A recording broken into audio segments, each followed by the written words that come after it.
Hi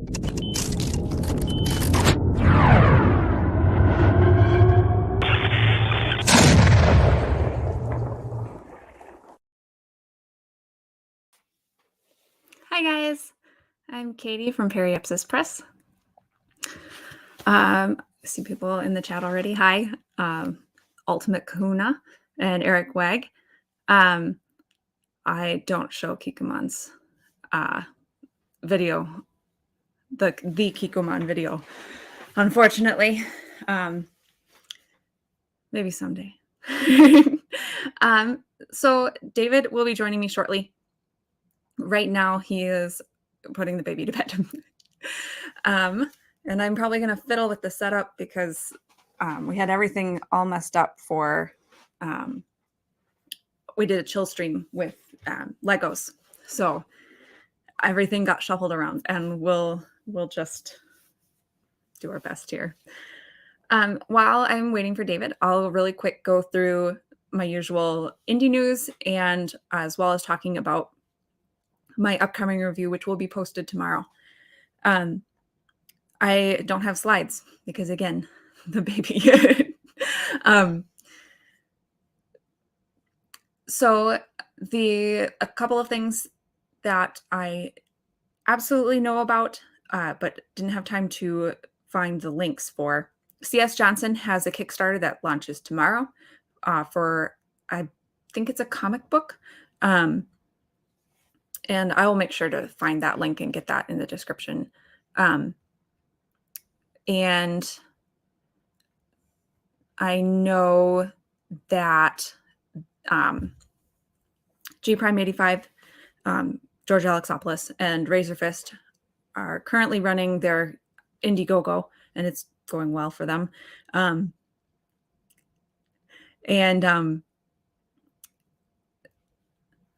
usually a lot more organized than this. I do want to show you guys. I'll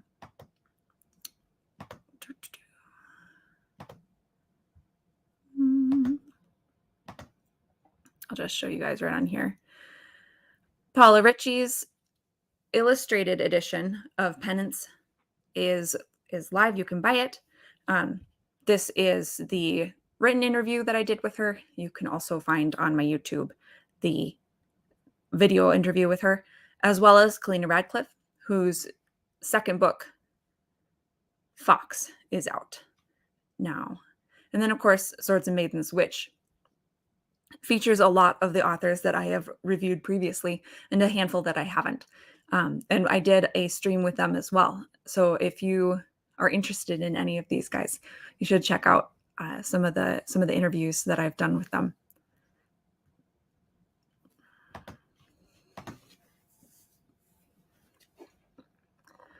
Hi, Patrick and Timo Burnham. Yes, they've been doing really well. I forget where they're at right now, but I'm really excited about it. And it's sort of because of that I'm getting my button gear and talking about this. While we're waiting for David, we will get to all of the topics that you guys suggested on Twitter. And I'll check to make sure that nobody has said anything elsewhere. But while we're waiting for him, I wanted to talk about Gooseberry Pie, which is George Alexopoulos's kids book. I have the hardcover that is like cloth. I think he's changed that, and you get an illustrated front. I'm not confident about that, but I thought I saw a picture like that that they post, that the Polka Dot Shop posted. I wanted to talk about this because I have a daughter who's almost 3, and she absolutely loves it. And I've been saying that I was going to do this for ages. And so I'm taking advantage of the opportunity while I'm waiting for David to talk to you guys about it. I was going to do, and actually recorded a video of myself talking about it. And I hate listening to myself. So editing it was like this giant ordeal. And instead, I'm just going to talk to you guys about it here. So this is a children's book, and like right away when you open it up, you can see the familiar color palette. George's blues are very iconic, I feel, and it's got a lot of text, so it's a read it to your child, and not so much a book for the age that is starting to read to themselves, like look for books to read to themselves. It's also um, indie, and we'll get to that a little bit. And I don't mean that in like a bad way at all. You guys know.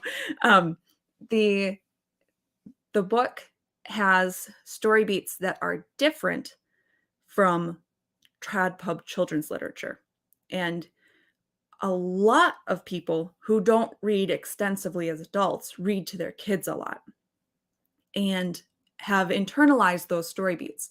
So you'll get to like a third or halfway through the book and you're going, holy cow, this is long, because the story beats are not what you're used to. And I'm going to explain why this isn't a bad thing and why I love indie so much. And this is it in kids' book form, right? What shaking up that pacing expectation does is it makes you as the reader go, I should pay attention. This is different and new. And instead of being like lethargic or like disconnected from the story that you're reading aloud to your child, you as a parent are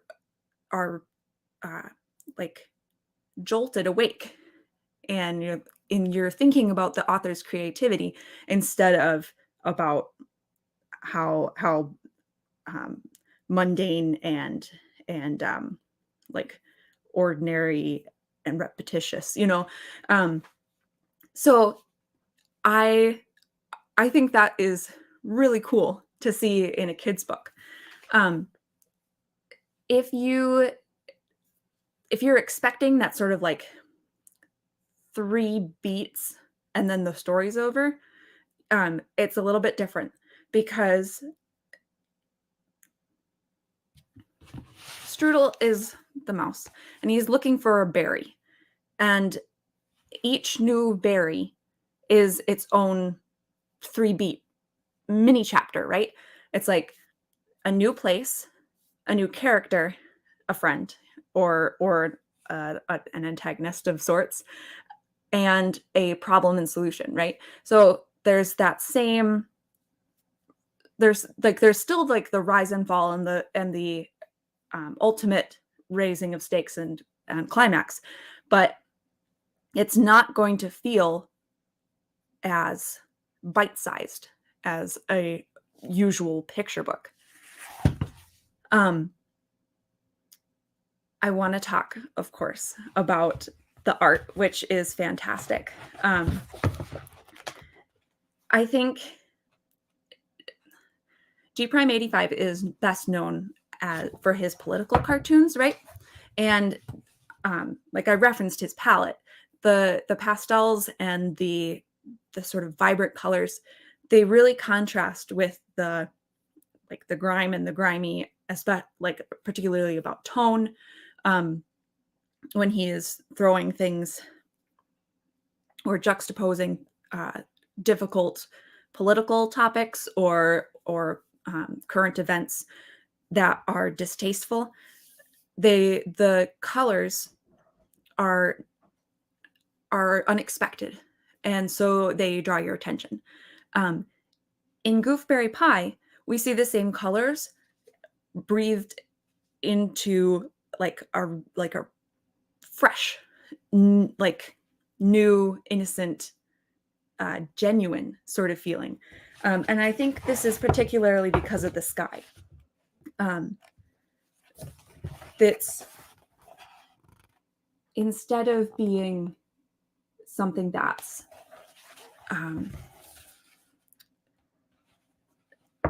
tried to do like overly realistic or just white, and occasionally it is white, but it makes everything feel airy and bright instead of um,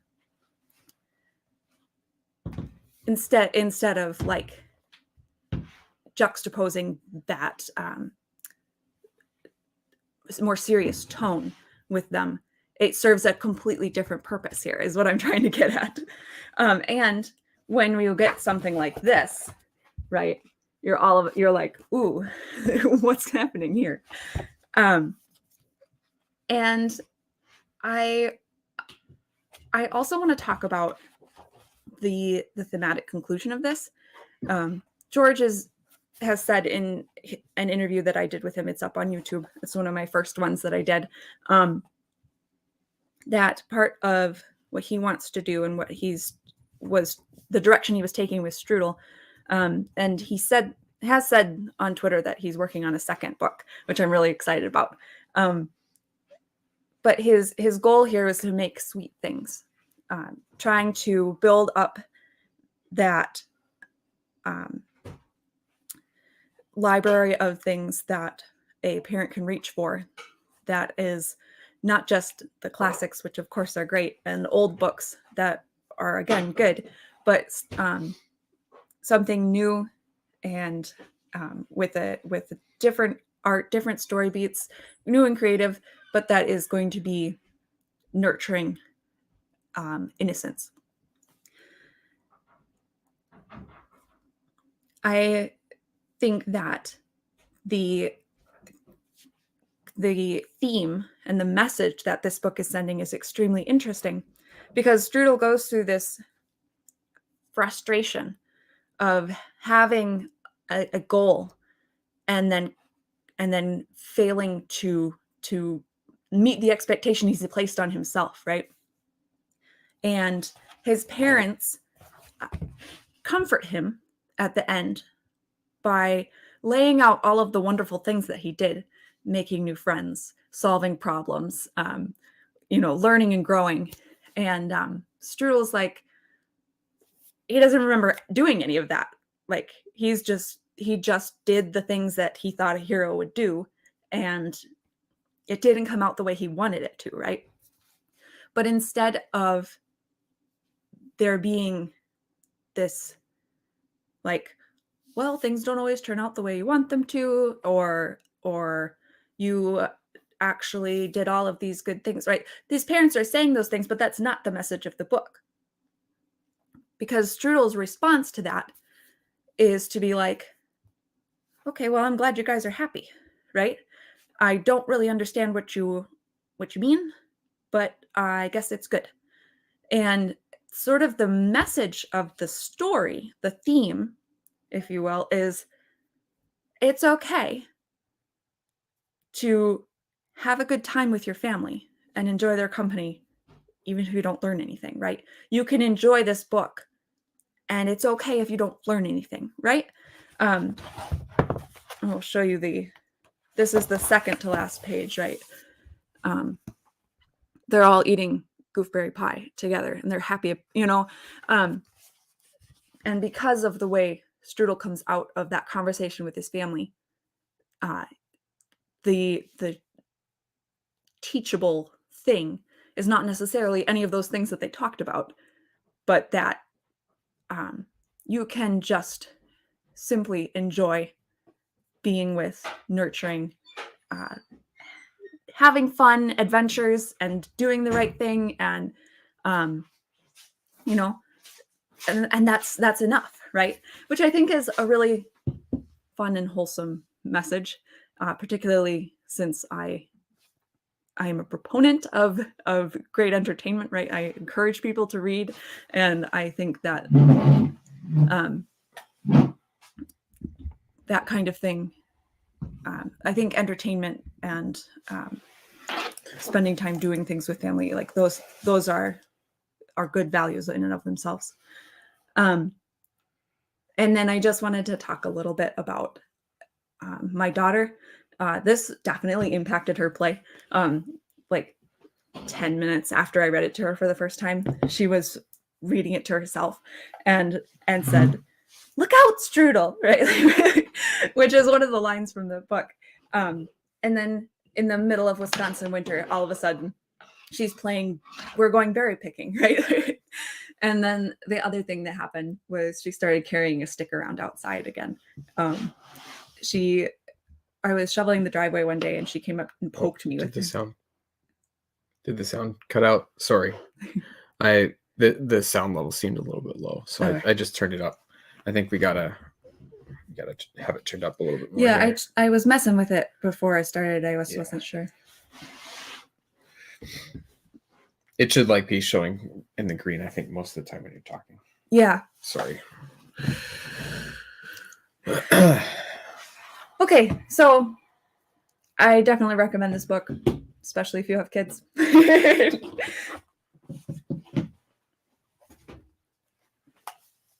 And I also recommend George's other stuff.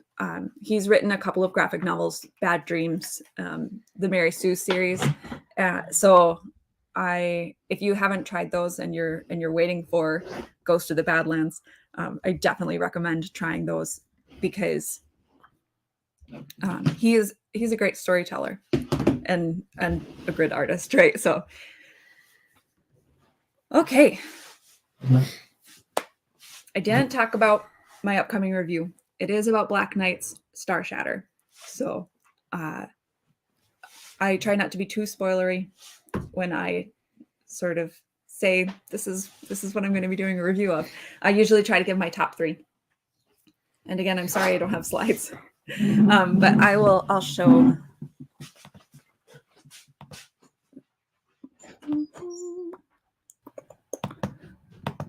There we go. Space opera adventure, sort of a collection of tales. It's not really a short story collection because there's definitely they're very tied together, particularly by the epilogue at the end, but there is a rising intensity to them and then a resolution. So they belong cohesively as a unit together. Very well done. Top 3 would be setting. Really loved how he crafted the setting with sort of these snapshots of different places in the larger fringe space setting. And I think that he did a great job with the characters, which is fitting because it's supposed to be a setting and character intro book to the series. He has encouraged me to read the next book because he feels like this one's almost like a prologue. So take that into account, I guess. I felt like it was a great example of his writing. He also pointed out to me when we were chatting today that it was his first book and he feels like they've gotten better.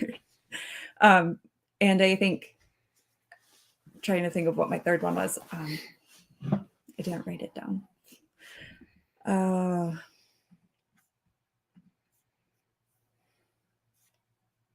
well, it comes out tomorrow, so please check that out. Okay, my husband David, everyone. Hello.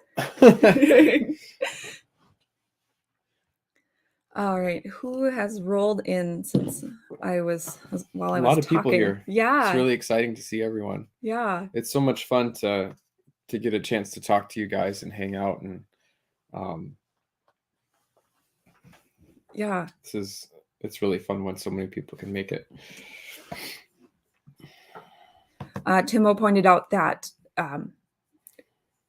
Ghost of the Badlands was at 170K at the moment with nearly 3,000 backers. That's crazy. I see Doug Wise and S.C. Vincent and William Jeffrey Rankin. Hi. George did write the story for Gooseberry Pie. Yep. See B.A. Turner here too. He's got a campaign coming up soon.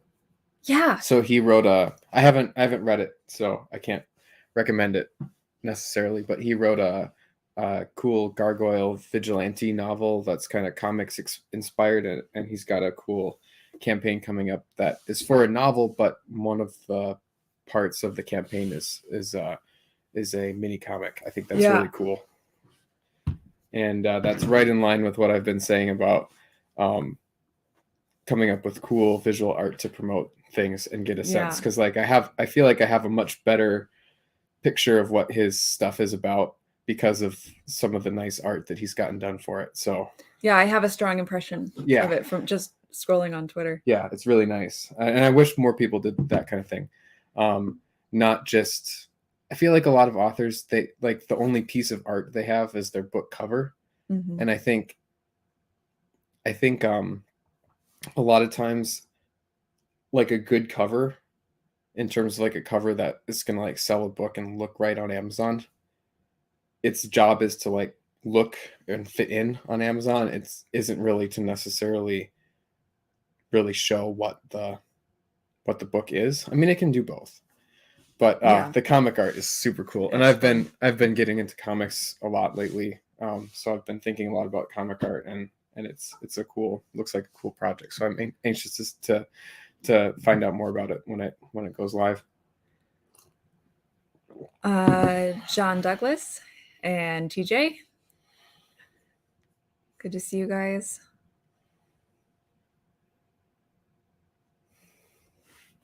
I would be interested to see I'm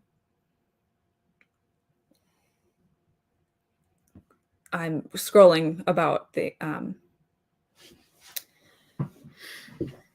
about George's colors and how recognizable his style is, and I'm be interested to see, because did you see that it's going to be color now, the hardcover? Yeah, there's two options, I guess. So they're gonna make it so you can choose to have it monochromatic. Okay.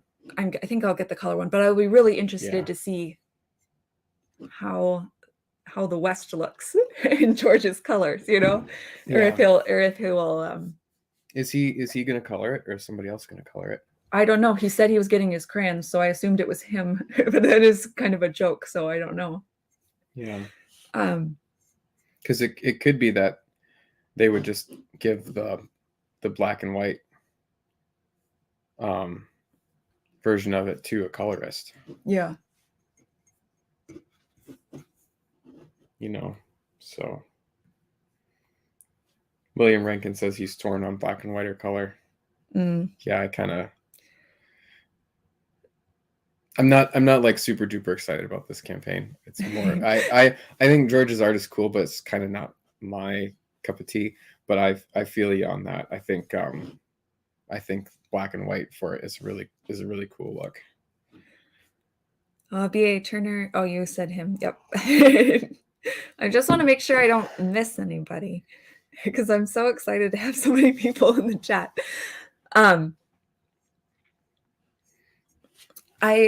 excited. I backed it at the hardcover because I want all the extra stuff that they put in the hardcover. But I've also read more of his stuff. So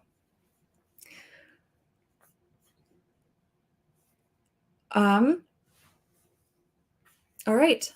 Should we see what people said we should talk about? Yeah. Just want to double check. And I think we can talk about all of this. I think we have time. Yeah.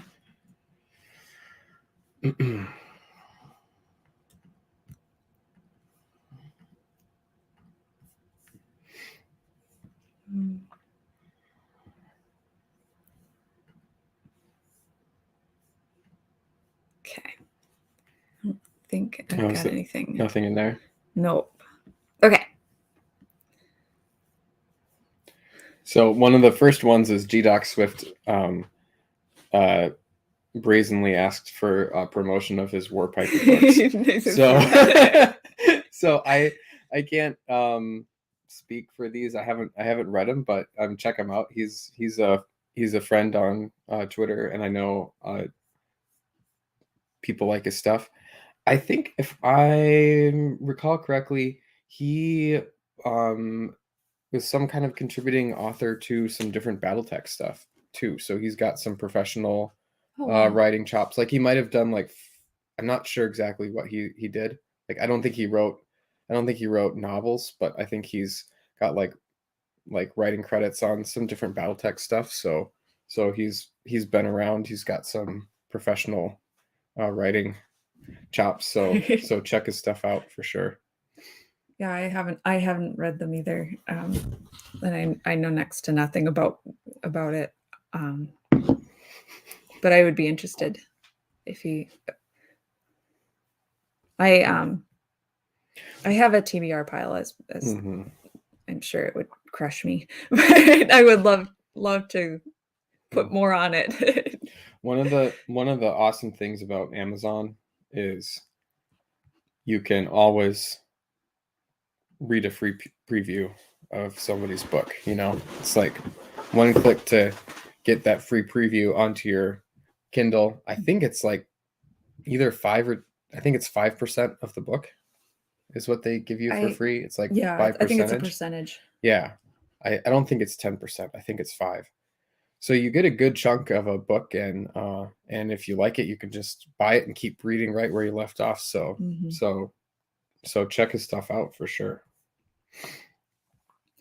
Yeah, I think 5 to 10% is I think it's enough. Oh yeah. To see if it's going to be something that you would be interested in. I usually go as far as 20 to 30 before you give up. Before I'm like, okay, I don't think this is gonna be worth my time to finish.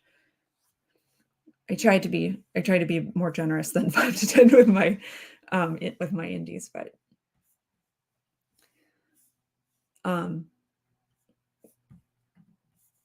oh, bye, Timo.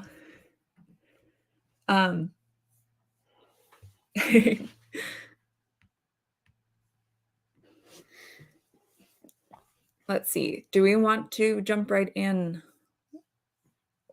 Should we save the AI question till the end? Yeah. Get it out of the way. Let's try to do some of the easier questions first. Just so we get to everybody. Yeah.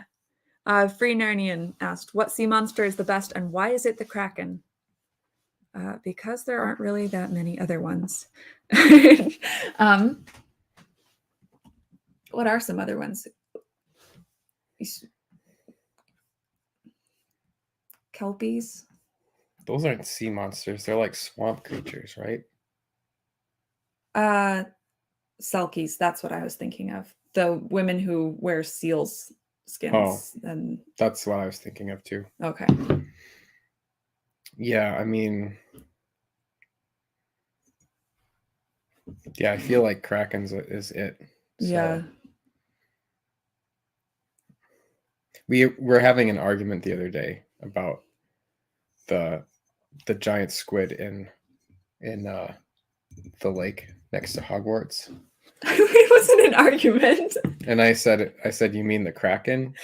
And Katie was like, well, they don't call it a Kraken, they call it a giant squid. I'm like, well, that's what a Kraken is. Yeah, I know that. I was just pointing out that she doesn't use the word Kraken, she uses giant squid. I mean, if it quacks like a duck. Godzilla comes from the sea. That's true, but he's not a sea monster. He's not a sea monster. Yeah.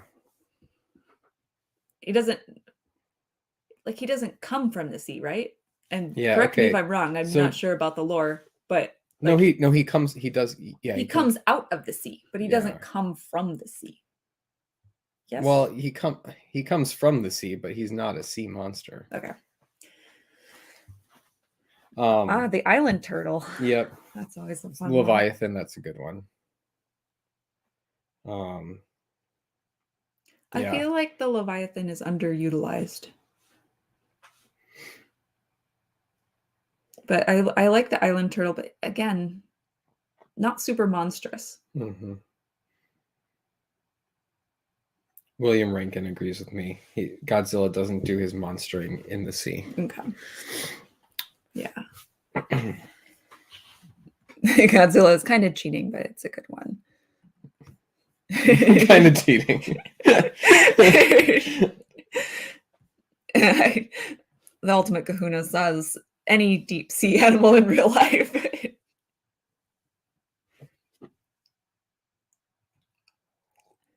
I'm trying to think. I think the island turtle has only really been used as like a setting, not so much as except in like the Avatar: The Last Airbender, where it's still not really a monster. It doesn't function in the story like a monster. I feel like the Kraken is like the biggest one that is actually used in stories. What is like the Leviathan? Well, there's different ideas about what animal it is. Yeah. Right. I think some people think it's like a big alligator or a dinosaur. Okay. Yeah. Because there's like the Leviathan and the Behemoth. Yeah. And some people think like the Behemoth is like if you grew up like me, if you grew up 6-day creationist, you think that the Behemoth is like a Brontosaurus. Notice I said Brontosaurus, not Brachiosaurus. And the Leviathan is like some other kind of like maybe like a sea monster, like a sea what do Like they call that- those things? The like the dinosaur that is also the Loch Ness monster, Oh. right? See, and I was thinking the one in Jurassic World that comes out of the pond is like yeah, not so much like a crocodile like Yeah. one, but one with the yeah, long neck. okay. And then people with less imagination, they'll say like the Behemoth is a hippopotamus and the Leviathan is a crocodile or something. Or people will say the Leviathan is like a dragon, because some people believe that dragons were actually real animals that went extinct. I haven't really looked into either of those too much recently. Yeah, it's been a while since I thought about sea monsters. I probably should, because there's a lot of stuff in my stories that's like different monsters that are kind of like my own weird take on biblical mythology. So I should look into those probably. Seems like kind of low hanging fruit though, so I haven't done it yet.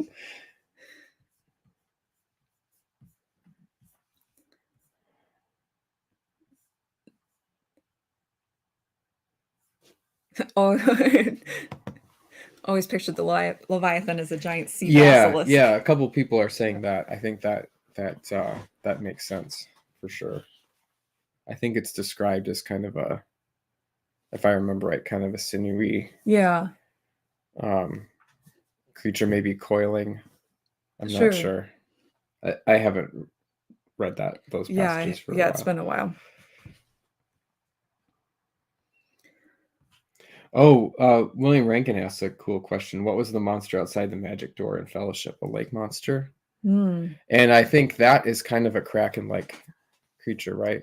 Yeah, it's got the way it's portrayed in the movie. At least it's got kind of a like an octopus-like head with a beak. Yeah. Yep. And I think that's lore accurate. I could check, but I think they don't describe it too much in the book. They just describe like some things coil like but it's described as tentacles. I think so. Yeah. And a neat thing about that creature is a lot of people speculate about whether Tolkien was influenced by Lovecraft in that creature. I don't think it was like a direct inspiration, but that's something that if you Google it, you'll come across people asking that question on, like the fiction Stack Overflow or different places. Could that have been kind of a Lovecraftian thing that made it into Tolkien?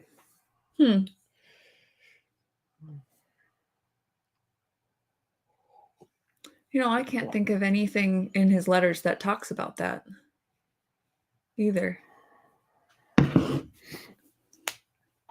course, it's not like I've memorized them, so.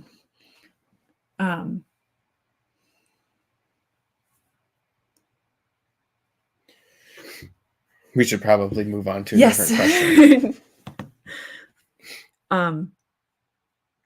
Which Yuriel's revenge character would you race swap? Yeah. Okay. So I've been thinking about this. I mean, the obvious answer is Evie because she's a redhead. But the problem with that, right, is that she's not just a redhead for no reason, right? She comes from a family who there's a lot of redheads in, right? Her mom was a redhead. Her half brother is a redhead. The family name is Rousseau, which means redhead, right?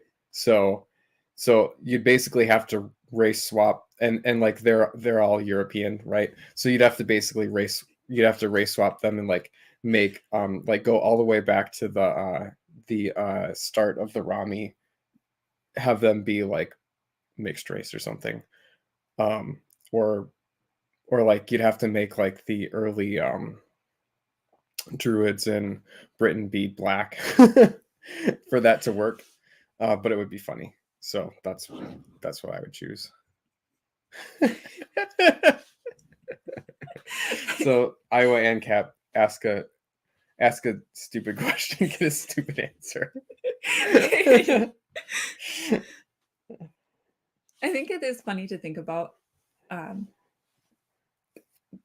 the impacts that kind of thing has on story and setting. It's not arbitrary. Hollywood likes to pretend it is. Yeah, there's a lot of characters though in my stories that could be other races. Like I kind of just imagine most of the characters in my book as being white unless I say otherwise, but they wouldn't have to be that way. I don't think I ever describe the race of my viewpoint characters, so they could really be whatever.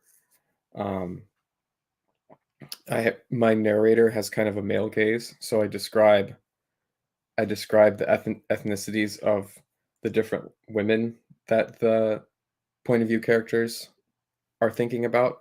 So it would be hard to race swap them, and some of those women are not white already. Probably that's also a little bit people might have issue with that, like I'm exoticizing Sure. different races. Like there's well, that's the problem with it. there's like a half Chinese love interest in the first book, and in the second book there's like a half Persian love interest. But other than that, I mean, you could honestly race swap a lot of the characters and it wouldn't really matter. Sure.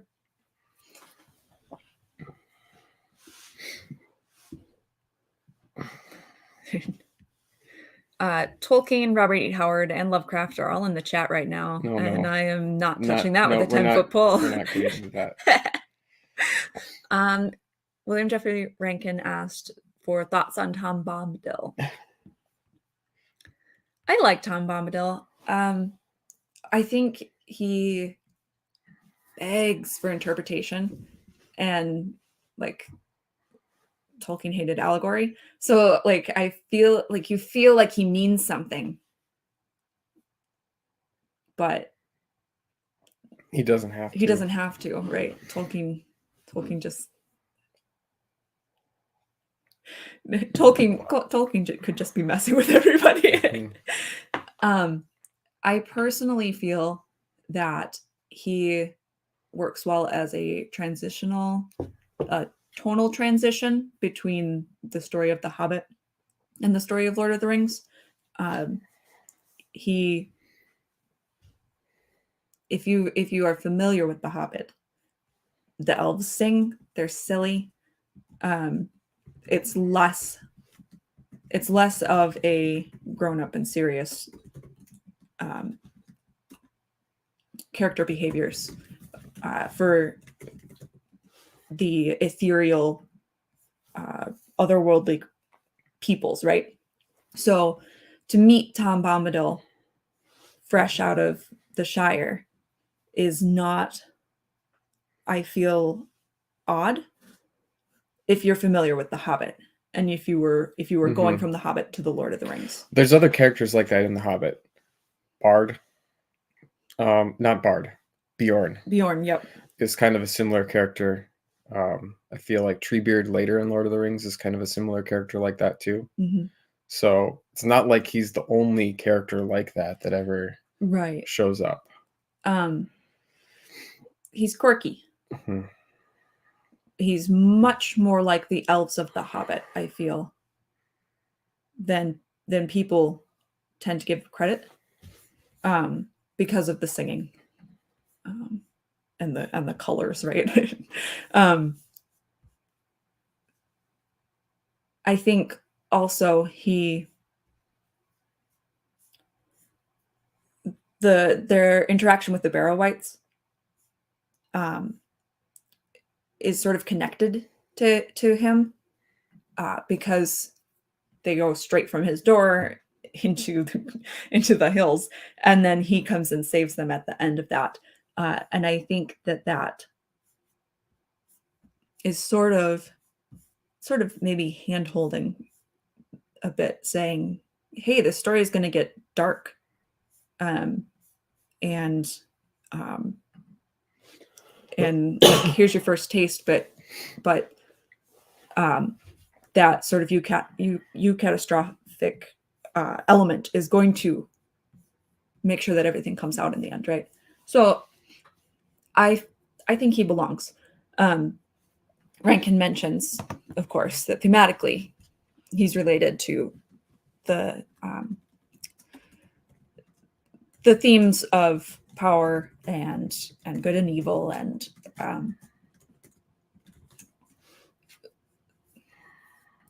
that's why he feels like he should mean something, right?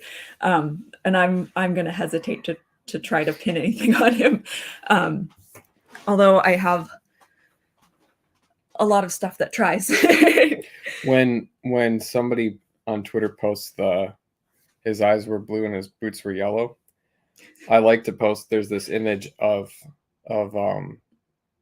Little Boy and Fat Man, the two atom bombs, and they're colored blue and yellow in the picture.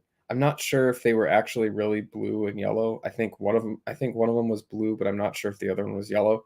But I like to post that whenever anybody posts it, and kind of like implying that he's a symbol of the atomic bomb.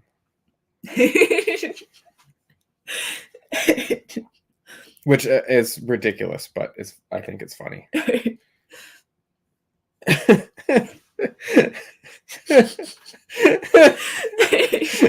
don't even know what to say to this. Oh my gosh, did you guys see that Rings of Power picture of the 3 elven rings? They look like they came out of capsules. What? You saw it. You asked me if that was someone's art or if it was. What do you mean by capsule set? Like those captcha. Like if you put in a quarter and you crank the thing and out it comes and you open it up. Gashapons? That's Japanese. We have them too. Yeah, but why you thought they looked cheap? I think they look like something out like a child's toy. I just thought they looked over. I mean, I didn't think they looked bad, but they just look like the tendency now is to just over exaggerate everything and make everything into a cartoon. Yeah, that's valid too. I thought that they looked chintzy. Not like something I would wear, if that makes sense. Mm-hmm. Like the elven rings from Peter Jackson's stuff, right? You're like, they fit, right, with the rest of the stylistic choices for the elves, with the architecture and their clothing, and it was all very Art Nouveau, maybe. And they looked very intricate in sort of a laid back kind of way. Does that make sense? Not gaudy. Yeah. William Rankin says all of Rings of Power looked chintzy. Sure. Doug Wise says ring pops. Yeah. I heard that in Rings of Power, some of like the effect shots of the land and the cities and stuff looked really good. I don't know if that was your Yeah. experience, but we're at the point where that, it's like a totally separate team of people can work on that stuff, and then Yeah. it has no connection to anything else. I feel like the whatever I see of the Mandalorian looks like that. All of this, all of the space battle and spaceship stuff looks really, really nice. And then all of the parts that have actual people, you can tell they're just standing around in a room with a flat floor, and all of the everything else is just, composited in, and it looks really boring. It's like all of the problems from the prequels. Yeah. It's once you see it, you can't unsee it. Those trailers are just horrible. I always like to retweet them and just say, like, people standing, people walking to stand and talk, because that's all they are. And it's like that's all people care about is, oh, it's this character, you know. It's like, have you seen a movie? People do things. They're not just standing there talking. They're ducking in and out of things. They're Han's going into a pit to, into a panel on the floor to fix the Millennium Falcon. They're crouched down and ducking around things, and the set is shaking. Yep. Yep. When was the last time you saw someone running in a hallway in Star Wars? I feel like They actually, so in some of the Mr. Plinkett reviews, they showed a really good example of this.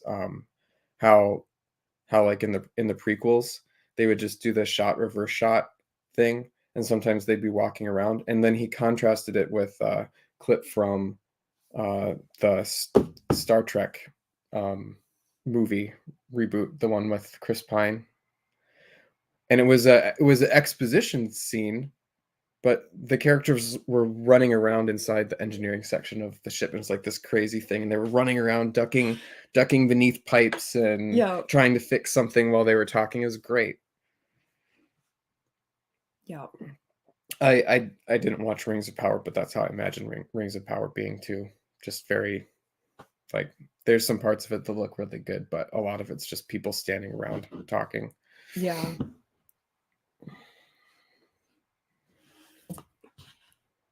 Yeah, Skunk's Workshop points out that Peter Jackson was extremely intentional about all of the details. I feel like those movies were just kind of the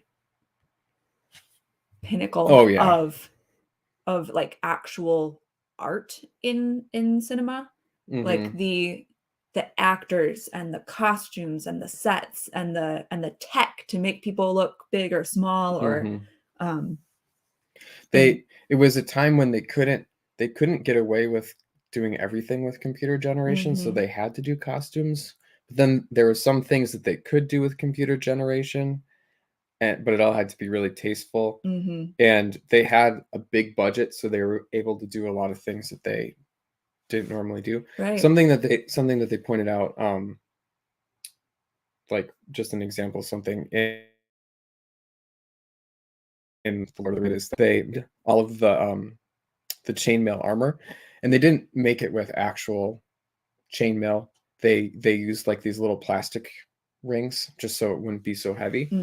But a lot of movies and shows will just basically use like a knit basically sweater.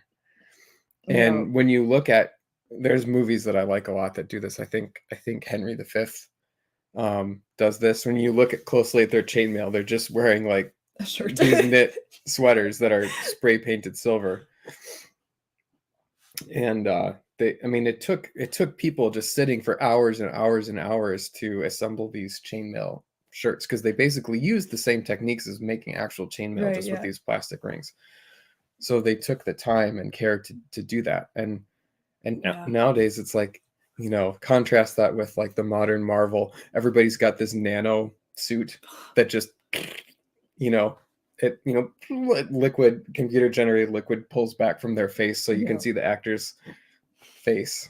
It's just, yeah. Alistair, or Aliaster, I don't know how to pronounce his name, points out that plastic rings would also not pollute the audio as badly as real metal. Yeah, that's something that they think about a lot. I think Lord of the Rings, they pretty much just re-recorded everything after. Like nothing that you hear is actually stuff that was recorded when they filmed. Yeah, I don't remember. They even just re-recorded all of the audio, all of the actors' voices and everything. Yeah, it could be. But that is I wouldn't be surprised. That is a thing. How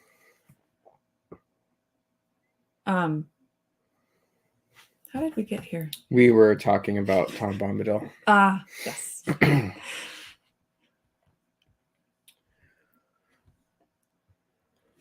Should we do unexplored niches? Yeah. In indie sci-fi fantasy based on your publicly or non-publicly reviewed works. Why don't you take this one? I like how this sort of implies that I have reviews that are not public. Well, no, I mean, yeah, I know. You've read stuff that you haven't. We talk about it on here how there's stuff that you've read that you haven't reviewed. Yeah. So yeah. Yes.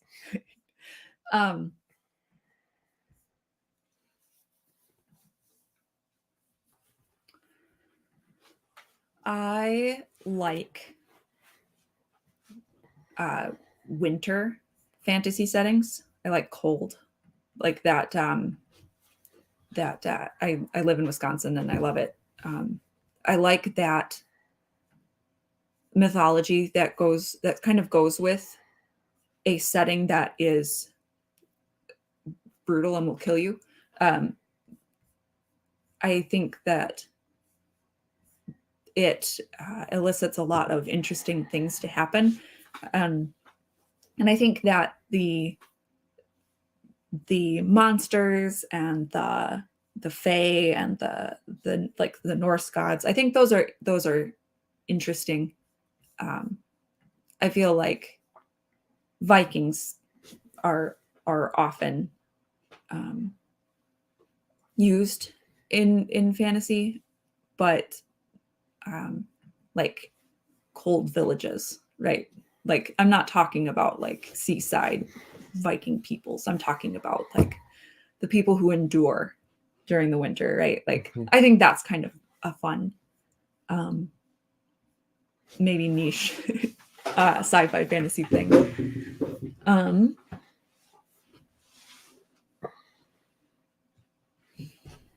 Trying to think if there are any others that come to mind. I'm looking over at my shelves that are now down here. I'm like, I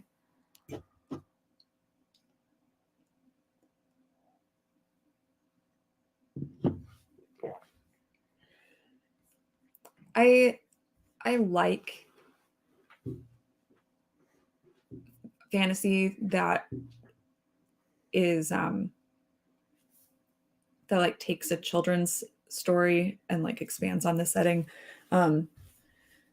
Those are done often, but I feel like they end up being kind of unique compared to other sci-fi fantasy, if that makes sense.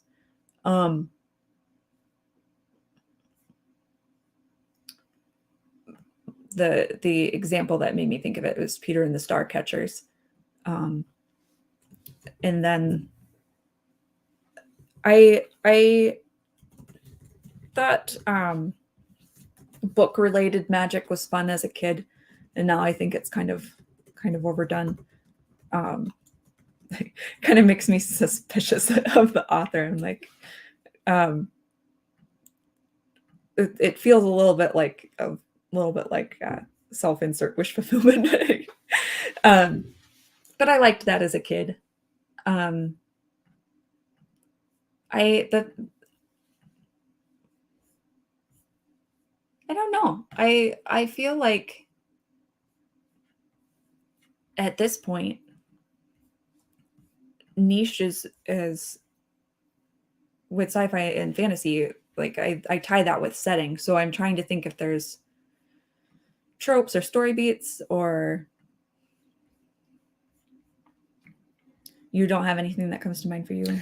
Oh, well, I would always just say I like stories that have romance in them. Oh, yes. So, Yep.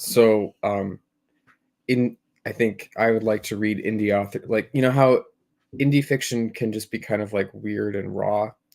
I would like to read more weird indie fiction that is like has like a significant romance theme, because Yeah. I honestly that I feel a lot of that stuff that I read doesn't really have that. So Yeah. I would like to read more of it, and I'm sure it's out there, but either as a part of science fiction and fantasy or as its own kind of thing, I would like to read more of it. So Yeah, you make a really good point. something that got me thinking about this is, and I shared, knowing full well that people aren't going to agree with me.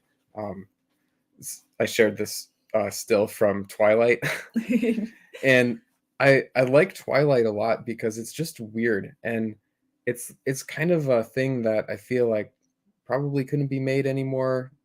People might not be interested in reading anymore, but it's just kind of a neat book because it's just so weird. There's nothing quite there's nothing quite like it. I mean, people always talk about the how it's just a rip off, kind of the vampire mythology is kind of an inferior rip off of everything else, but just the kind of weird religious themes, like the trying to be chaste battle, like the heroes are trying to kind of have some moral decency, but then they're also kind of battling these feelings. It's and like the weird religious allegory and stuff. It's just kind of weird and interesting, and I wish there was more stuff like that. Mhm. I wouldn't have to agree with it, but just it's I think Twilight's just kind of an interesting thing, and I wish there was Yeah. more stuff like that. Yeah. Romance has been just completely pre-chewed for trad pub, right? Like everything is like you can buy infinite number of books that will follow the exact same story beats and have the same sort of things that the male character notices about the female character, and it's just very tiresome. But if we could get some indies to write stories that take our values of like what makes a Mhm. good love story, what makes a good relationship, and and make something interesting, Mhm. or what makes a bad relationship, and muddle through that, right? Like with Uriel's Revenge, Mhm. like Brian has like he has a past, and he has guilt about it, and he feels conflicted about things, and those are all things that real people feel. And it's not a romance, Mhm. but it's there. Well, and I mean, It makes him feel real, to go like a back real to person. go back to Twilight, it's not like an indie book, but it's that kind of weird thing, right? Yeah. And I mean, when I say weird, I mean like weird in a good, interesting way, like interesting. Hmm. Um, People make fun of Twilight. They're like, you know, why is this appealing? But people love, like a lot of people really love Twilight. And I mean, I've said this before, and I want people to put their weird stuff out there. I mean, if you want to write a story that appeals to people, do your research into what makes a good story and try Hmm. to fit your weird ideas into a framework that's got something that people can attach onto. But I mean, toss those weird things out there and see it might be something that really resonates with people. Yeah. Yeah. Ultimate Kahuna mentions the Magitech Chronicles by Chris Fox has some romance. That's interesting. I've definitely heard of that series because I used to listen to Chris Fox's videos a lot when I was doing more writing, and I think he was putting out books in that series at the time. But I never really knew that it had much Yeah. romance to it. So that's cool to know. I might give that a try at some point. Hmm. The only stories that I've reviewed with romance are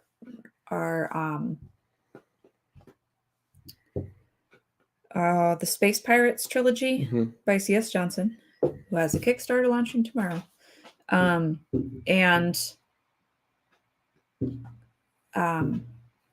Hellgate by I dropping Morgan. Oh yeah, Morgan Newquist. Newquist, yeah. Yeah, John Della Rosa's Stars Entwined is good. I haven't read the second two, but the first one was kind of a cool book. It's kind of a Star Trek, Deep Space Nine, Babylon 5 kind of space station sci-fi book, but it's got a cool love story. The main character disguises himself. He becomes a spy, and he gets like modified to look like an alien, and he to sort of spy on these aliens, and he like falls in love with the alien girl. So it's kind of a fun. It's a very Star Trek kind of story. If you like Star Trek, that book is it's like a nice episode of. It's a nice two-parter episode of Deep Space Nine. Nice. I wonder if. Well, I guess I'm fairly confident that the sort of lack of romance, kind of in the circles that I've reviewed a lot of in the past, and probably will continue to do for a while as well. It's kind of like the pulp rev guys, new pulp. Emphasis on paragons and characters that don't develop, because romance, it takes that change, right? That going from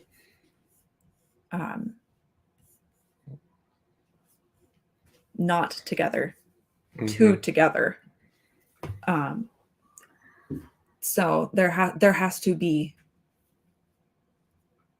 character development in some sense. It's not just he punch, she right, like that's not a romance. That's that yeah, that is a that's functioning as a boon, right?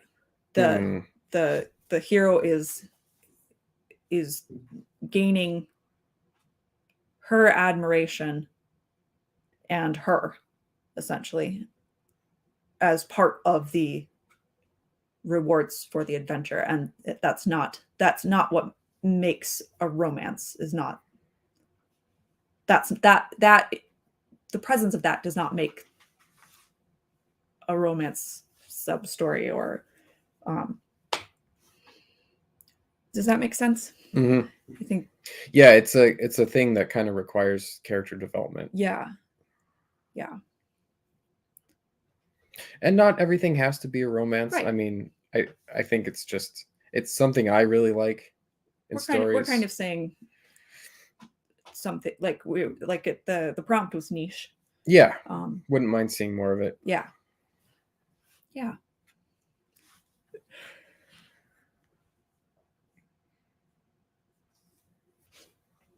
Yeah, the Ultimate Kahuna mentions,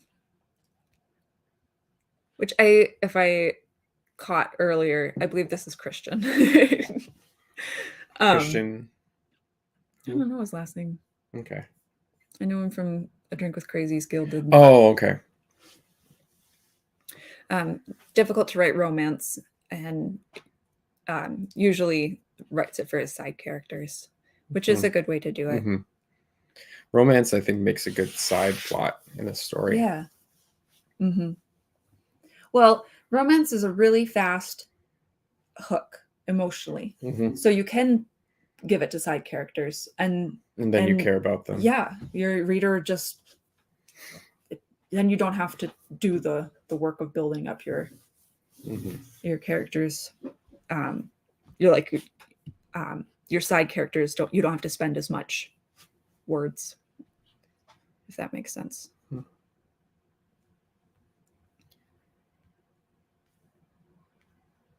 Okay, I think the last one that I have here, and maybe I still have There's several on mine. Oh, okay. Why don't we? So on mine, so Iowa ANCAP reposted his. John Douglas said, I mean, nothing happened today that I can think of. So I'm not sure. I'm assuming that he was talking about Tucker Carlson and Don Lemon getting fired. So the best tweet that I saw about that is that Elon Musk should hire them both for his new show and make them fight. So that would be awesome. That would be funny. Not gonna happen, but I do not feel qualified to comment on political drama.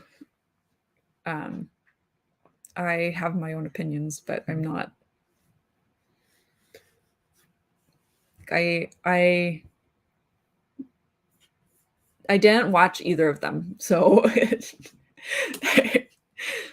yeah, we don't really watch TV news too much. I don't even watch Crowder anymore. I used to, but he stopped being a comedian. I'm trying to think. My dad still listens to, oh, what's his name? Bill O'Reilly? No. Who am I thinking of? I don't want to say. Oh, Ben Shapiro. Yes. But he's not TV news either. But political commentators. Mm-hmm. I don't have the energy to spend agonizing about stuff. It's why I mute stuff on Twitter. Like I care about political issues, and I am doing what I can in my own sphere. Mm-hmm. And I can't. It's anxiety inducing to listen day after day to. I don't know. What? No, it's fine. We don't have to talk about how we don't listen to these guys for too long. Okay. Fiona Wolf is here. Hey, Fiona Hi. Wolf. Okay, yeah. So then the next thing was Matt Krotz asked about the memes of the week. You know, I used to listen to PewDiePie's meme review series all the time. He doesn't really do that too much anymore, or if he does, I don't watch it too often. I feel like there was a time when there were memes of the week, and I feel like that isn't a thing so much anymore. I was trying to think about what are the memes of this week, and there's this big controversy in the whole reformed sort of theonomist circles that got everybody mad. And there's Sam Hyde's TV show, or his web show, which I've heard about, and I think people are turning some of that into memes. Like I saw there was I've seen the cat from that show around. The elite couples breeding to save mankind. Oh yeah. Which is kind of funny. But other than that, I feel like there hasn't been anything that has like stuck out as here's like the thing that everybody's talking about. The thing that everybody's talking about this week. So unfortunately, not too much to say about that. Makes me laugh. Fart Vag, which is a hilarious username, and I laugh every time I read it. He asks about he has two topics: one, doorstop fantasies versus standalone 200-page paperbacks, and to start or not start an incomplete fantasy series out of fear the author won't finish it. Sure. On the first one, I mean, I would fall somewhere in between. I like stories that are set in a shared world, but maybe work well by themselves.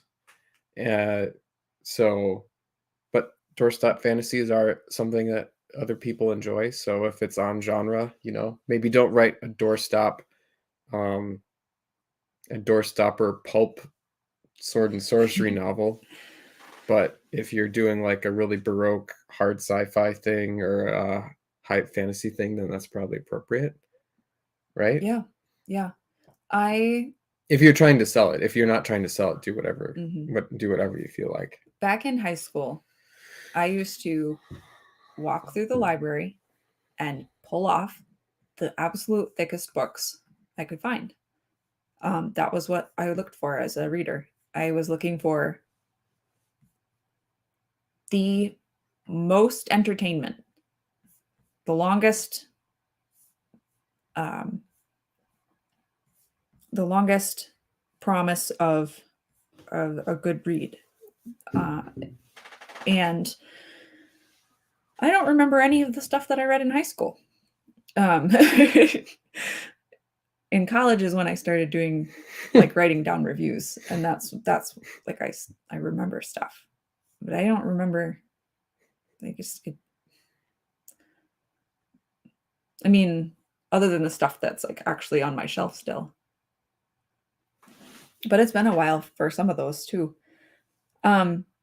So there's definitely a type of reader that reaches for those long ones. Mhm. But I think probably it's going to be people who know they are going to have a lot of time to read that stuff. And I think it's probably the same for finished or not too. There's a Yep. certain kind of reader that's gonna wait until it's all done, and then there's a certain kind of reader that might be willing to read through as Mhm. they go. Yeah. Yep. My mom is definitely a will not start until it's finished Hmm. type of reader. With Curse of the Rat King, I said, Mom, I know you're going to love this. And she's like, Is it all out? I was like, No, not yet. She's like, I'm not going to touch it. And then when he finished the trilogy, she read it and she loved it. Hmm. But she read them back to back, right? For me, I might start something and not finish it, so it doesn't Sure.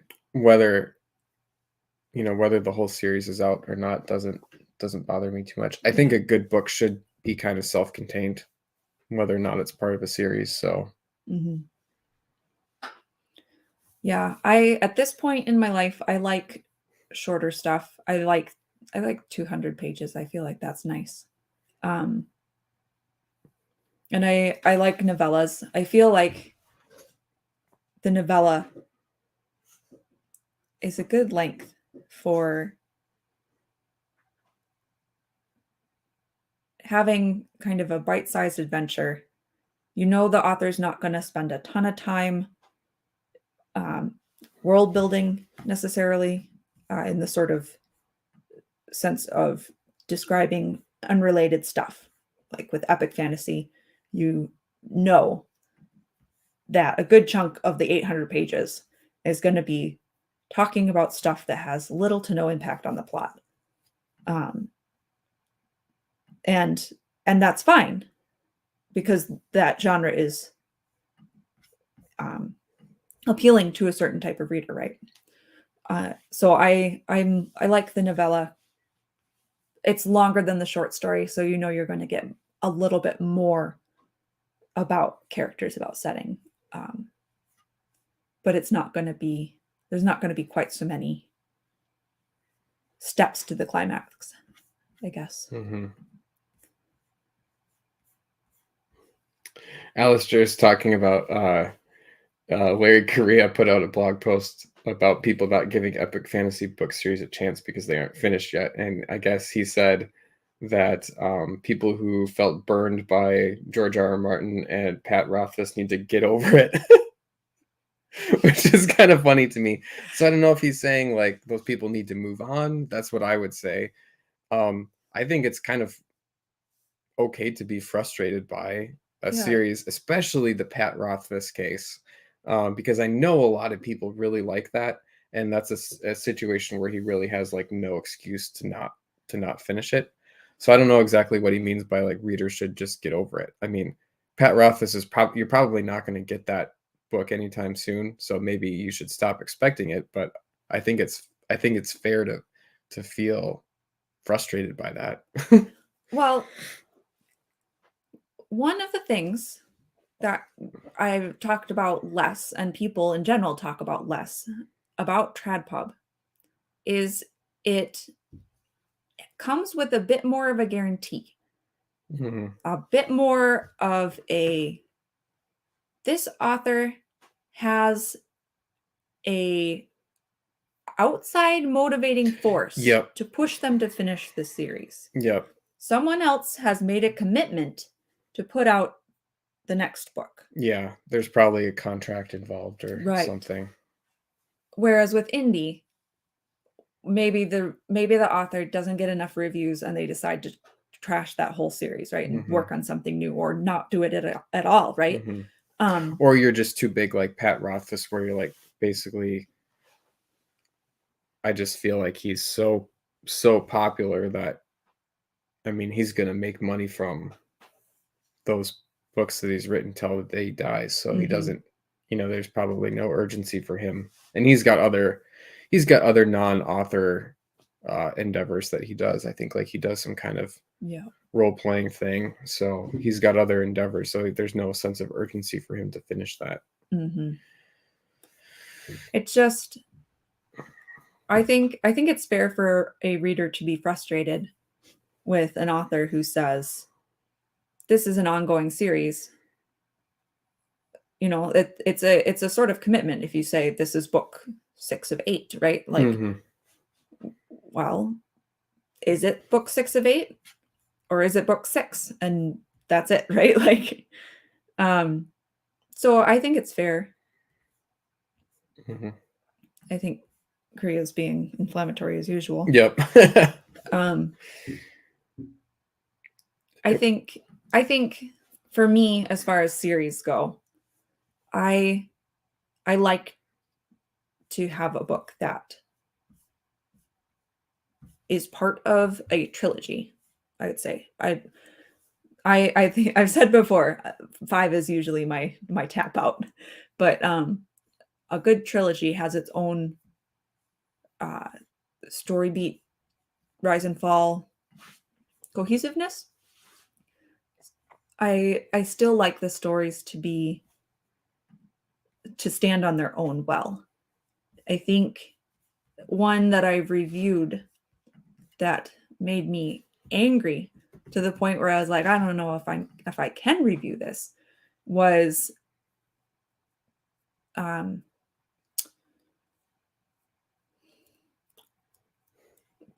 gosh, I'm gonna have to look it up. Describe it to me. The Sorcerer.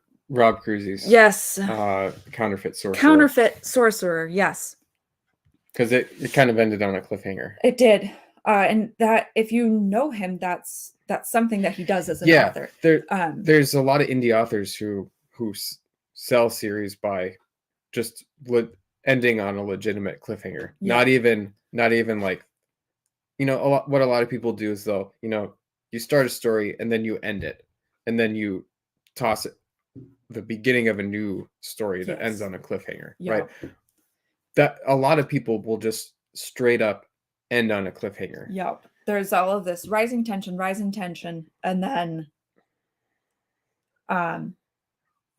like this particular battle is over with the feeling like you're just before like the real climax, and that's the end of the story.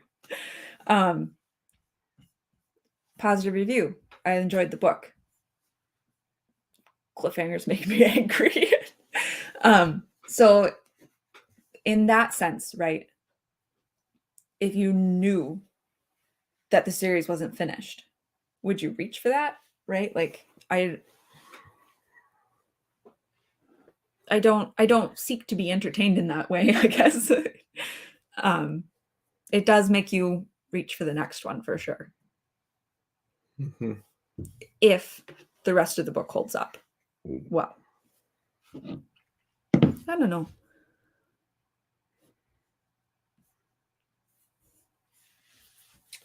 All right.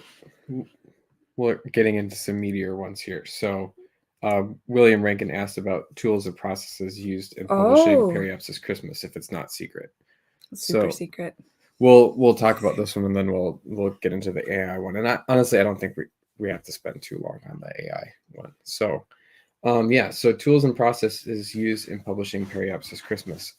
So Periapsis Christmas, we published using my custom software for writing and publishing, which I actually did a bunch of work on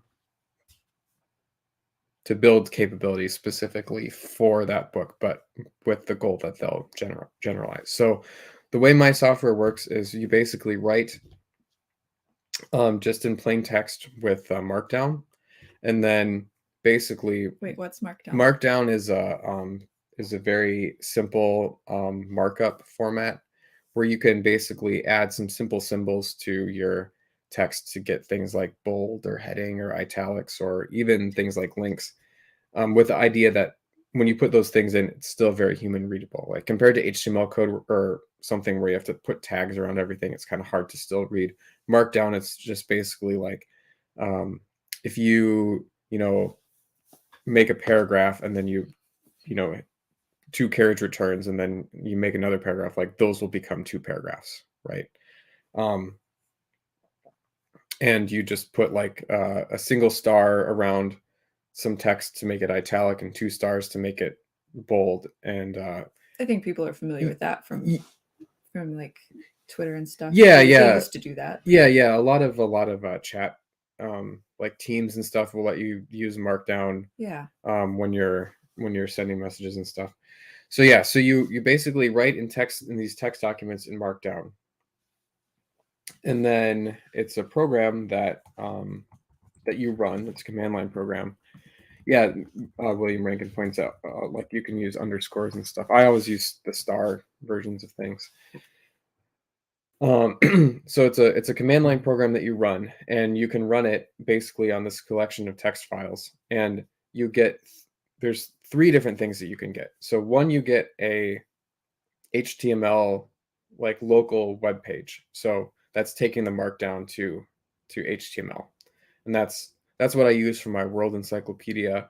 And when you render books in that format, they can have like side notes that appear in a side column and stuff like that, and other links and tags and different things show up.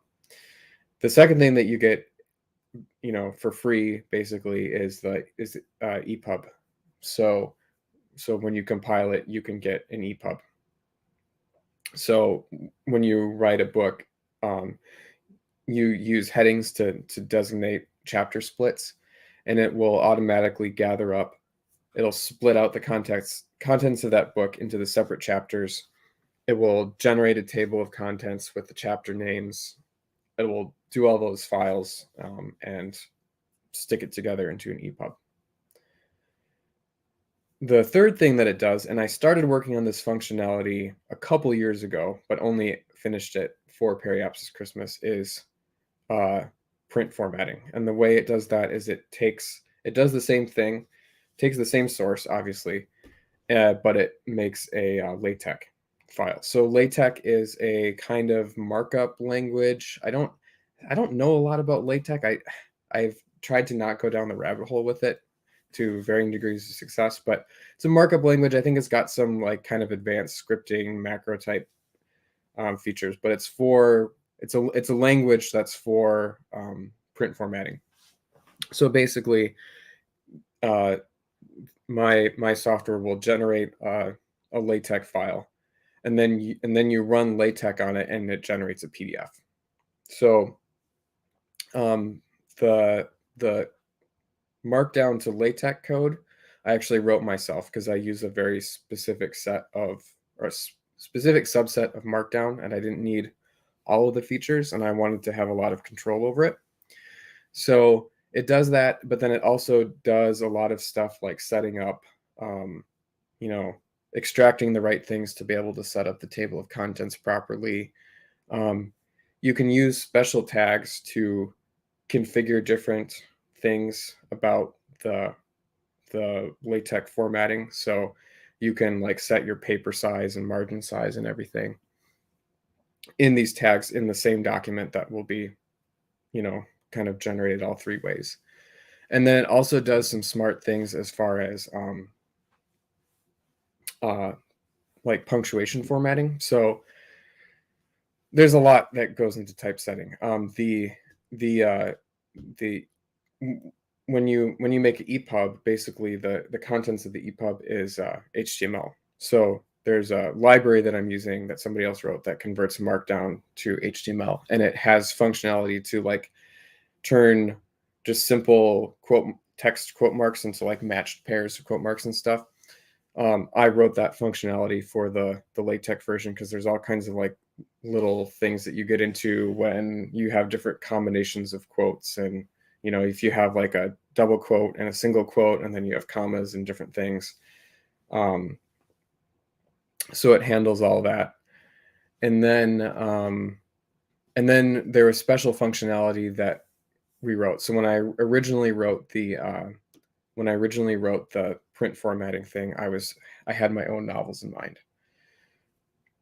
When we did the anthology, it needed the functionality to be able to specify a different author for each chapter, basically because there is a different author for each chapter. Like each chapter is a story.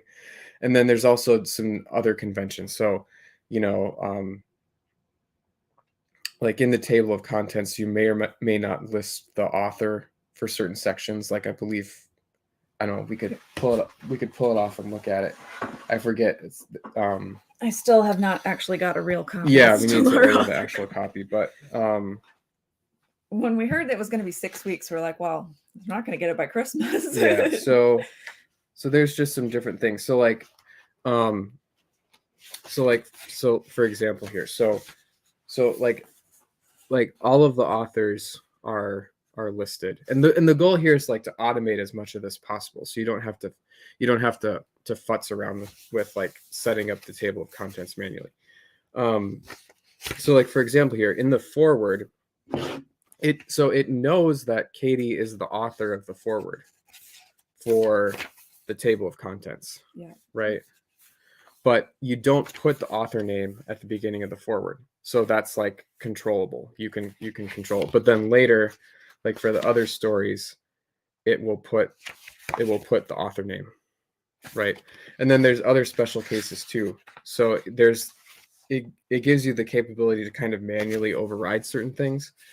You can insert LaTeX that will go into the formatting, the print formatting, but then it'll be ignored in the other modes of the software, right? So there's some stuff like a reverse Black Maria story subtitle for Jeff's book, and then like his story, and then like for William Rankin's story, he has these poems. So I just did a really simple formatting of those for the EPUB version, where they're basically just there in the text, the same size as everything else, I believe, is how that went out. But for this, we wanted to be able to control the size, and also there were subsections in this one, so that was another thing that we had to handle.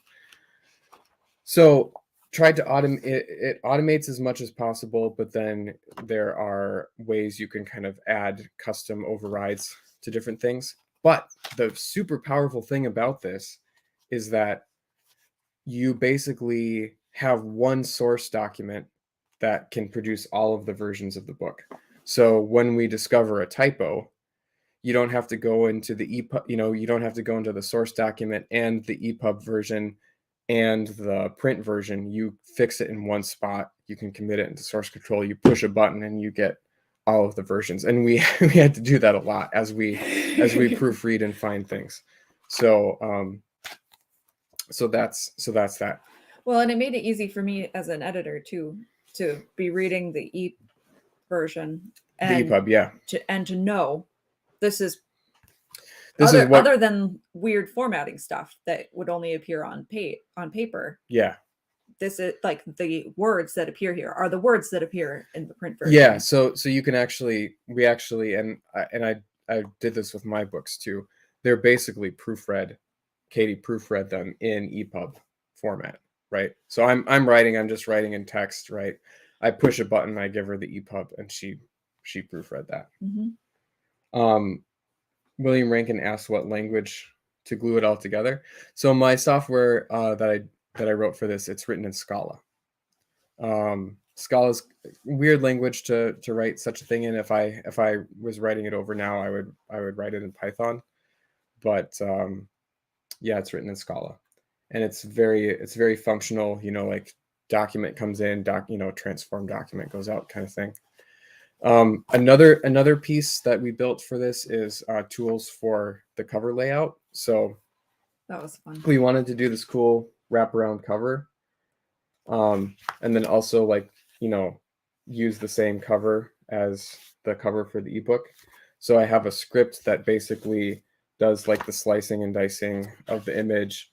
It given the number of pages in the PDF, it takes all of Kindle's numbers and calculates, given the DPI, it figures out the margins, it puts in the text and everything. And I was super proud of it because it basically worked on the first try, on the Kindle print thing. And everybody always is like, oh, I didn't get this the right size, and fighting with it. The only thing that didn't work, and this is the crazy thing, is they will actually send you proof copies. This text was too big. Mm-hmm. And I thought it would be fine. It was exceeding the little lines that they had, but they actually sent us proof copies. It was only when we went to actually hit publish on the final thing that it complained about the text being too big. But I had those measurements too, and as soon as we shrunk it down so that the text fit inside of it, it took it. So this is all automatically. And it was so easy. It was so easy.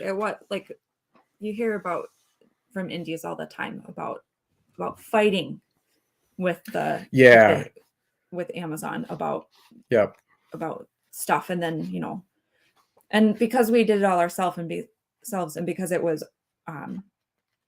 procedural or whatever. You say it. I say procedural or programmatic. We weren't going back and forth with like the artist. Yep. And we were we knew everything else was right, and we just had to tweak this, and then boom, like it was done. Yeah, I mean, basically once it was set up, right, we could have added another if we wanted to add or remove a short story last minute, we could have done it, and I would have pasted into the text document, right, hit compile, looked at the number of pages that came out of the PDF, put them into the script that does the cover layout, and it would have resized everything. Right, and it would have just worked.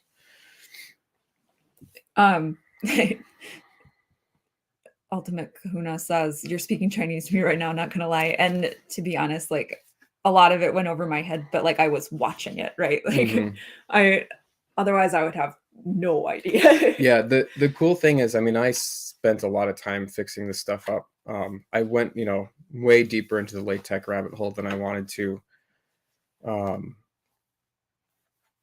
And it was challenging to write the cover layout script for the first time. I tried to do something like that before, but I feel like I really figured out how to do it correctly this time. It's going to be way easier to put out another one of these, and it's going to be really easy too to put out a to do this for one of my own books, and I'd like to do print versions of my books sometime soon. And I'd like to do this again. I thought it was a lot of fun working with indie authors and paying them to write for me, and having David bring to reality like a vision that I had for the cover, and it was a lot of fun, and I enjoyed it. Yeah. William Rankin says LaTeX is very powerful. Yeah, it's very powerful. And I mean, there's a lot of tools too that have probably become available since I started writing this functionality myself for doing this kind of thing. But the really fun thing about doing it yourself is it takes effort, but then you have control over it. We sat and looked, we got out a ton of books that we liked, and we measured the margins, and we tweaked the margins a bunch, right? When you tweak the margins, right, your page numbering changes. Stuff doesn't fit and fall on the same page anymore, right? So we went through several iterations of tweaking that and looking at it, and then you can get a proof and actually look at it, right? So another thing we spent some time doing was messing with widows and orphans type Yeah, stuff. yeah. And you programmatically dealt with that too, didn't you? Yeah, LaTeX can do it, but you kind of have to put it into the right mode. Something that a lot of so widows and orphans are basically when you if your book is properly typeset, you don't have like stray little tiny parts of lines at the beginning or ending of pages. And the way a lot like most published books, like you will like push things onto the next page or different pages to handle that. And the way a lot of traditionally published books work is that they'll actually adjust the spacing between the lines a little bit to make stuff fit better on the page, and LaTeX can do that. We chose something where basically it can have the different pages can have a different number of lines, and that way the lines just line up nice across the two pages. And that's kind of a choice, right? You could feel one way or another about it, and I liked it this way, so that's the way we did it, right? Yeah. But yeah, I mean, I can't imagine trying to do some of this stuff manually. I know some people do where they will actually basically typeset it in Word. Even just like testing, right? Yeah. Let's just see if this margin looks better. Yeah. And then we adjust it and the page number is all screwed up. Yeah. But like, it's not screwed up for us because everything's just fixed. Yeah, I can do different trim sizes, right? I can basically generate, and we might have even looked at this. What do different trim sizes look like? I can generate 3 different trim sizes, and we can look at the page counts, how the margins look, how things look on the page. Think about it. I could get measurements, and I could do cover layouts for each one, right? Yeah. So it's it took a lot of work, but it's fun to have such a powerful toolkit. And when you write it yourself, you have that total control over it, and it's fun. So yeah. So I'm excited because at this point, the next time we do it is going to be far, far easier, far faster. Mm-hmm. One, because we have this tool that David built, and another because I figured out what I like, and we sort of have it set up to do it that way. So yeah. Yep, and it's all free and open source stuff too. The font that we use to like the interior font is all free, so that's kind of fun too, to just a lot of these tools, they aren't too expensive. I know I've heard like people like to use Vellum. Yeah. There's other tools that aren't super expensive, but it's fun to have something that's just all free and open source too. Yeah, the only thing that cost was the stories. Yeah, we did everything ourselves. I did the art, for better or for worse, I guess. I like it. And with Amazon, you can get proofs at cost, and there's no cost to actually publish the book, actually publish a paperback. So basically the only cost in money that we paid out was for the stories. So that's fun. You could easily pay somebody. I mean, I know there's more tools, but I think people probably are still out there charging people a couple $100 to do something like that, right. which is fair. I mean, if it's something that you're spending time on, and I'm assuming those people make themselves available to fix things and stuff like that. So it's a fine service, but that's not something that we had to pay for. Yeah, I'm excited to do it again. Yeah. This little village is 3-dimensional. Yeah. I made that in Blender with my also with programmatic tools. We wanted to do a village like fly through animation, promo animation for it, but we were just so burned out December by the time we were done with it that we didn't have it in us. Yeah, it was kind of cool. You could move through the village like it was a video game. It was very eerie. It was a lot of fun. I don't know, William, if you had any more questions about if we stuff, feel free to pop them in the chat if you do. Yeah.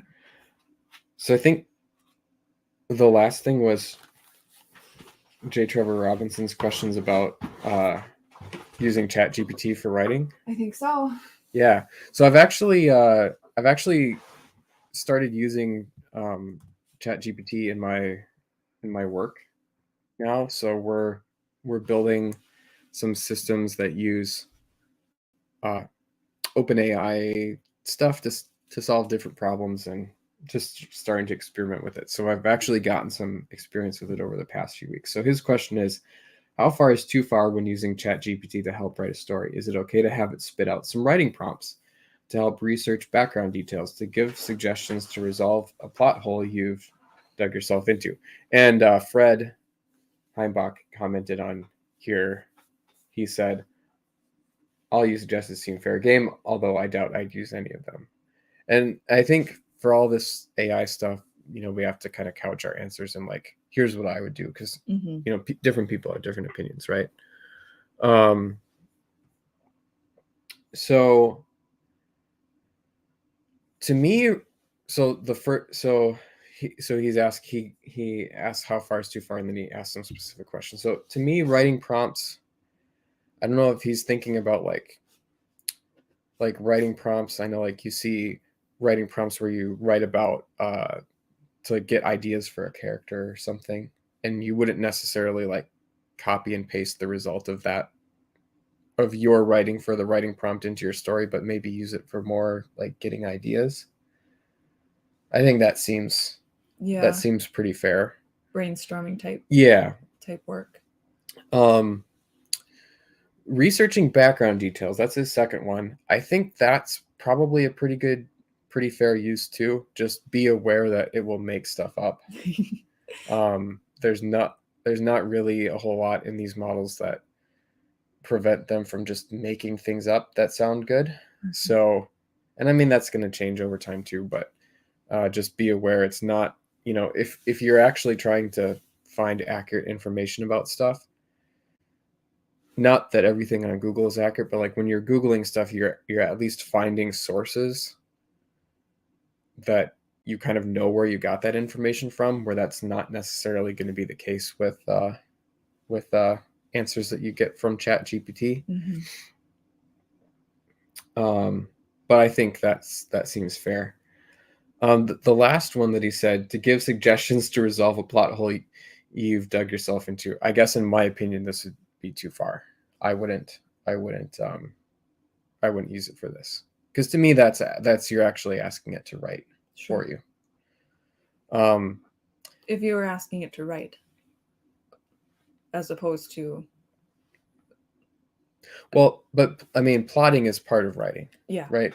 I don't think that you can say, oh, I just got the outline for this story from ChatGPT, I wrote it. Mm-hmm. Right. I mean, I don't think you could say that any more than you could say, well, I put this outline into ChatGPT and it wrote it, but I'm the author. You know, it's like both the outlining and the filling in the details are parts of writing. Yeah.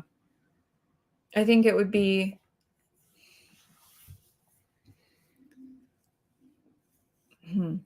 it's not a real person. Like if you sat down with another author and talked about your plot hole or your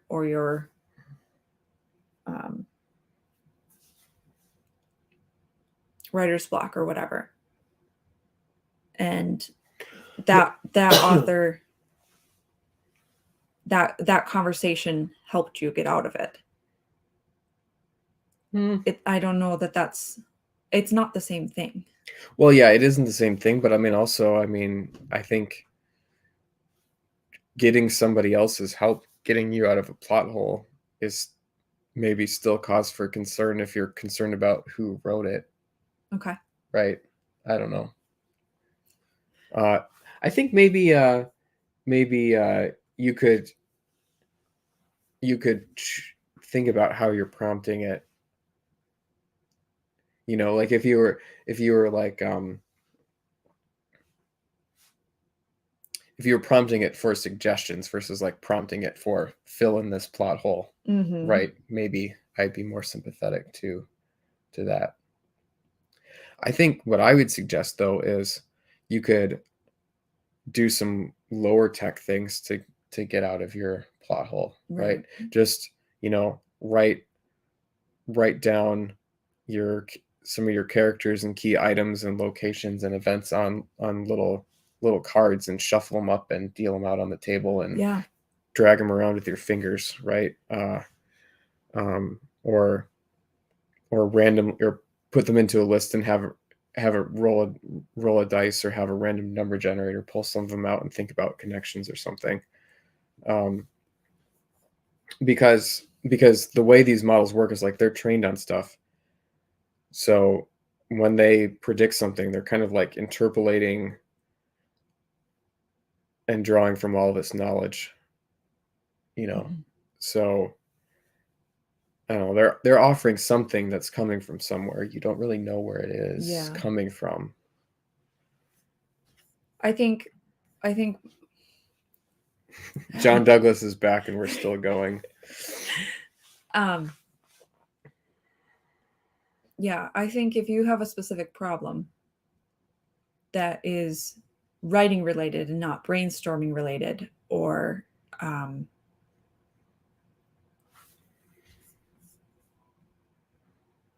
don't know, thinking about the example of a plot hole, right?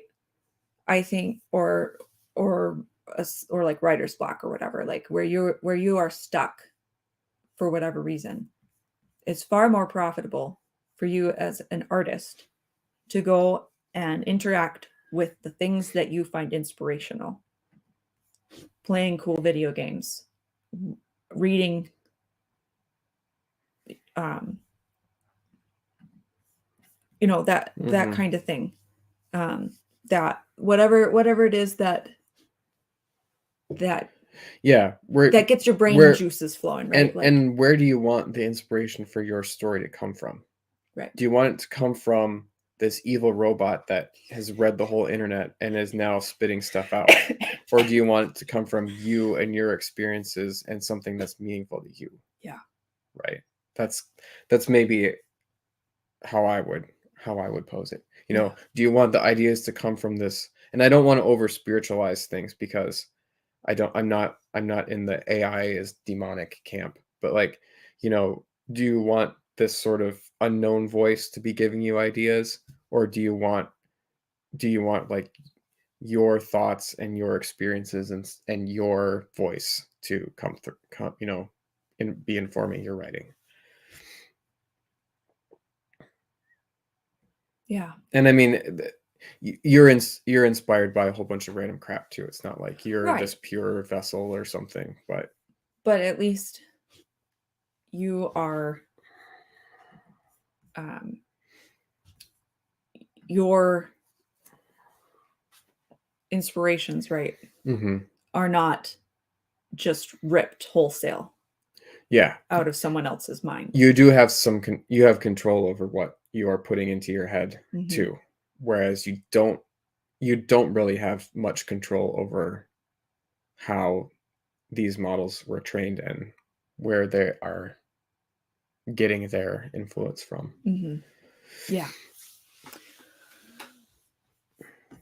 I think it's tempting to think about prompting it to write X poem, right? Because I don't have that kind of talent. And I wish that I did, right? But it's not a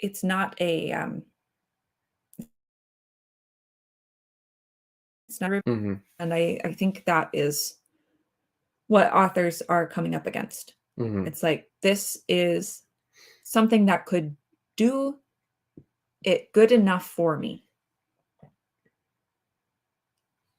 And you have to decide whether or not that's worth it for you. And if it's going to impact your audience, which we've talked about before. Yeah, and it may or may not. So it's not like there's a right or wrong answer to that. But I think that was the last one. I think so. I think we got through everything. Just one question in the chat. So Ultimate Kahuna had had asked earlier when we started talking about Oh. ChatGPT stuff. He said, I write quite a few short stories. How should I know whether a short story I've written is worth pursuing in a longer format? That's a good question. Beta reader. And I mean, maybe part of it too is, it's not like every short story doesn't have to turn into a novel Right. either. I don't think AI could tell you that. And I'm not sure if this question was related to ChatGPT or not, but I think we were just talking about brainstorming and how it could help you. Sure. That. I think, and it's AI will get better, right? That's, but I think you as an author have a target audience that AI may or may not be able to monkey. It would be better to give someone is your audience, your target audience, your ideal reader, especially if it's a short story, right? Low barrier to entry, half hour to an hour, right? Like, and then ask them, did you enjoy it? Do you want more? That kind of stuff, right? Like the kinds of questions that only a reader can answer. And I don't think that AI can necessarily ever get to the point where it could answer those questions. Well, certainly if you're asking it questions like, what did you like or not like about that? It is just simulating a human behavior. I don't think ChatGPT would answer those questions. I'd be curious to try and see what it does. Yeah.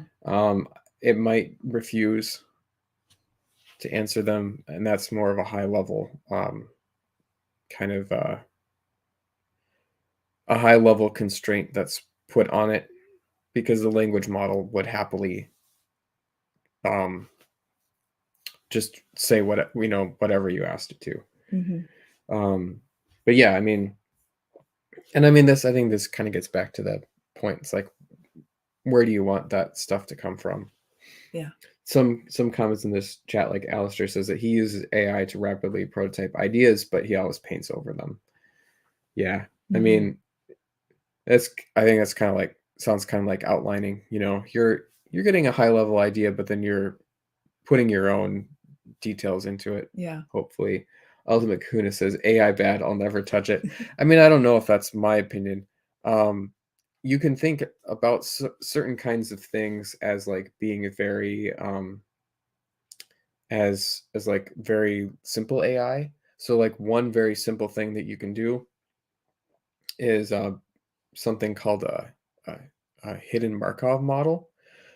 So all these like ChatGPT, it's a kind of AI model where basically you give it a sequence of words, and then you just ask it for what the next word is, and the next word and the next word, and it keeps predicting the next words, right? You can actually create very simple models that work that way, trivially off of a small corpus of data with what's called a hidden Markov model. And the way that model works is very simple. You just give it all your data, and it basically makes what you could think of internally as a sparse matrix of every word. And for every word, it would just have like a probability of what word comes next. Oh, okay. Right? Or you could do it for every word, or you can do it like for like the previous 2 or 3 words. Okay. Right? And I actually have a tool in my writing software where called Markov text, where I can say, given some combination of things, I call them items. They're like articles or books, or notes, documents, or whatever in my collection. I can say Markov text and just have it spit stuff out. And I don't see anything wrong with using that to brainstorm, because it's only using my own writing, and it's basically equivalent to kind of drawing cards or rolling dice or whatever. but with a little bit of understanding the context, but only with stuff that I put into it. Sure. And it's very low tech. It doesn't work very well. You know, you don't you'll have a whole chunk of a sentence that you recognize, and then it pivots into something else. But I mean, you could call that AI, because it kind of works the same way as ChatGPT. You're training a model, and then you have that model, and you can predict new words with it. But it's a very, I think that, there might be more advanced things like that you could do, where you basically train a model completely on your own work. And I think I would have no problem with using that, because it's kind of just the same thing as scanning or remixing your own work. And you're aware of where it's coming from. Yeah, you have control over it. And if you don't like what it says, you can actually tweak the inputs yourself. Sometimes I've done this where I will I've never gotten anything useful out of this, so it's not like it matters anyway, but I'll put my novels and some partially written stuff and a bunch of encyclopedia articles together, and then I'll generate some sentences and see what it comes up with. Or I'll kind of remix notes and see if anything interesting comes out of it that stimulates an idea. Yeah.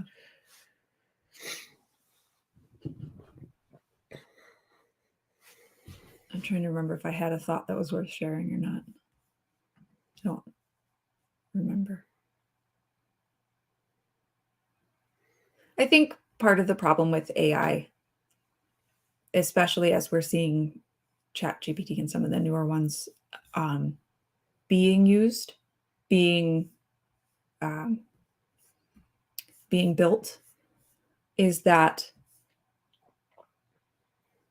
it's not pulling from the ether.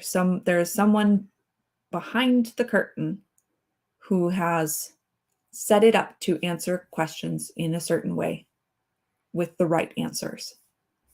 And if we think that only applies to the kind of obvious questions that we can pose it, and not to the way that it thinks, it is programmed to think, and I use the word think, but you know what I mean. Yeah, it's okay to use the way shorthand that language to talk about stuff. Perceives that stories should be written is not in some way impacted by TradPub.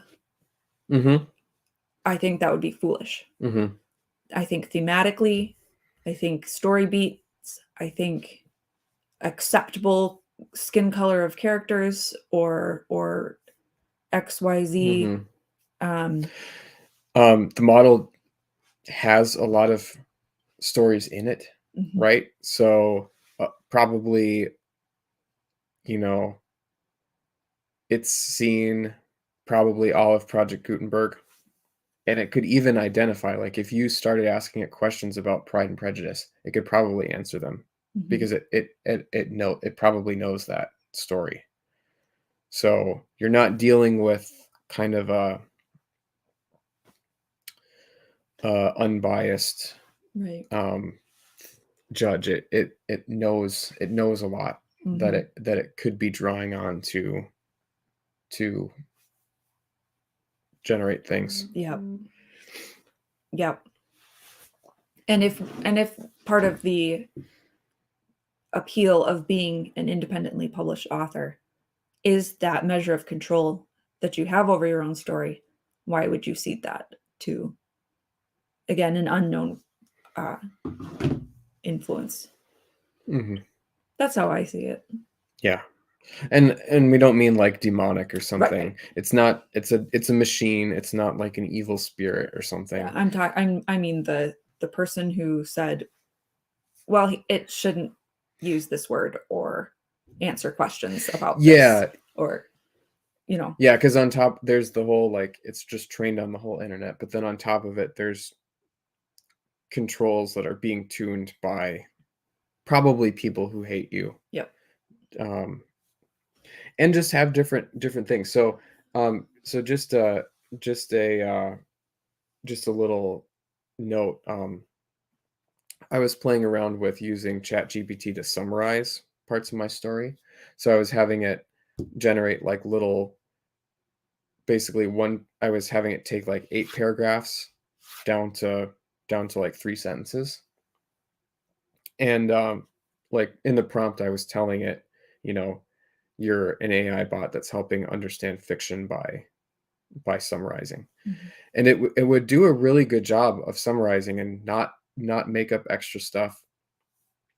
And a lot of times it would like do a really good job of summarizing, but then would like also keep some nice key little details and key words from the text.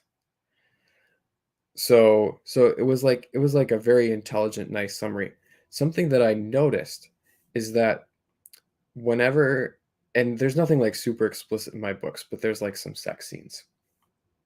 Whenever it was summarizing one of those, it would basically either sort of ignore it, or it would just be summarized with the euphemism like the characters are having an intimate moment or something. Like it wouldn't even say they were kissing, right?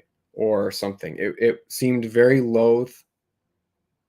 My impression was that it seemed very loath to spit out any specific details about anything resembling sexual behavior, right? And my reaction was that's a bias that's been introduced in it, where there's a bias towards not outputting sexually explicit material. Not that my story is sexually explicit, but like it was like these summaries are very detailed, and then to me it just seemed very clearly that it was glossing over those details. Mm-hmm.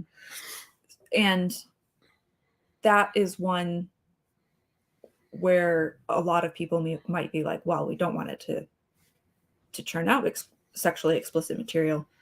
But like our point is that same thing could be done to other types of scenes Mm-hmm. that indies are willing to write about. Religious content, Right. violent content, Yep.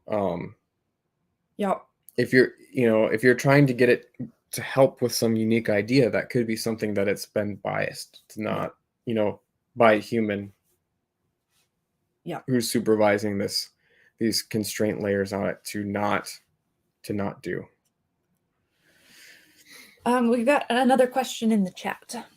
And then after this one, we've got to be done. We got to be done. I'm wearing out. We're trying to do a better job over here of getting to bed on time. So yeah, so we can get up early and get things done. Yeah. In the light of the day. How dark can a story get before you guys are no longer interested in reading that story? I moved a word, but it came out the same. For me, it has to be not thematically dark. I don't enjoy stories that are depressing or that put forward nihilism or the sense that there is no redemption. I don't really have events that I can't deal with. I don't like it when characters do bad things, but I'm willing to tolerate it if I feel that the story is going somewhere and that there is consequence for sin, and that sin is not being excused or celebrated. I don't have like topics that I won't, like characters that have horrible things happen to them.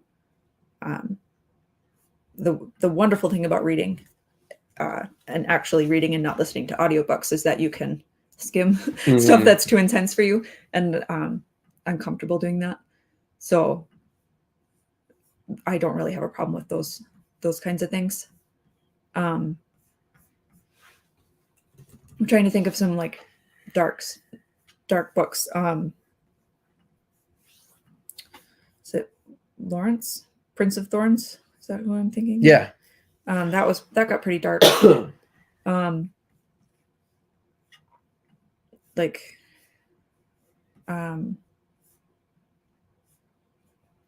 Horns. Daniel Radcliffe starred in a movie version of that. I can't remember who wrote it. Wait. Joe Hill. Joe Hill. Yep. I was about to remember it. Neither of those bothered me. I think for me, I can stand a lot if the thing has some kind of redeeming value, or especially if it has sort of like a happy ending. Yeah. Even if a lot of people get killed or really bad things happen, if there's some guys that you're rooting for that survive, or there's some kind of redemptive arc to somebody, I think that helps a lot. I don't really like stuff that doesn't have a happy ending. Yeah. I like a lot of classic horror, and not a lot of modern horror. And I think the defining line between those is that the monster is kind of in classic horror, an external thing that maybe represents something societal. And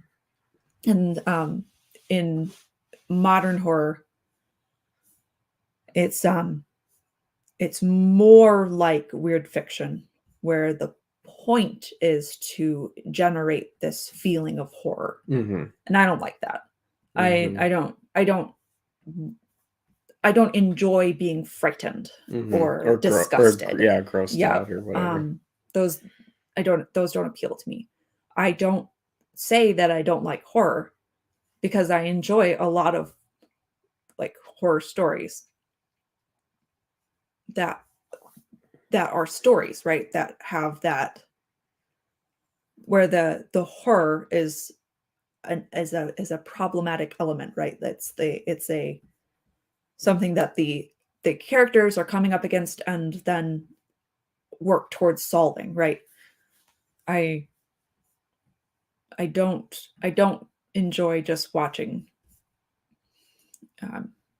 or reading about people just having horrible experiences and that's the end, right? Like I want there to be, like, there's that horror story, and I'm not going to remember the title. It was about like a family that gets butchered, and then at like the end, the like the cop or whoever is asked, like, why did this happen? And like, why did these people do this? And the answer is because they could. Like, that's a horrible story to me. Like, I am not interested in being subjected to that. I don't know if that answers the question. All right. Well, we should wrap up for the night here. It's always fun to answer people's questions and talk about a lot of different stuff. I don't know exactly when we'll be streaming again, but later this week probably we'll look more at the Council of, or the Lego Rivendell. Yeah, we want to keep working on that, and it's a good excuse to make some more content. Try to work towards monetization. Yeah. We got a really nice compliment earlier. Let's see if I can find it. From Skunk's Workshop. He said, "This is the first time I've caught y'all's stream. I have to say I'm a fan." Oh, that's nice. Thank you so much. Yes, thank you. And we, both of us, really like listening to live streams. Yeah. And, just as we're doing chores around the house or relaxing in the evening, I like to listen to live streams while I program or draw or different things. And it's the right people. It's a lot of fun. And it's fun to try to do that ourselves. Yeah. So we really appreciate that. Yeah. Thank you guys so much. You can always check out Parapsis Press. I have a new article coming up imminently I think on the website it goes live at midnight. I have my Twitter all set up to post it while I'm still sleeping early in the morning for all of the people who wake up way earlier than I do in different time zones. But periapsispress.com, and since we talked about it, Periapsis Christmas, you can still get it on Amazon. Mm-hmm. And I don't know. Is there anything else I should shill? I don't think so. We'll save the shilling for another time. All right. Have a great night, guys. Thank you so much. See ya.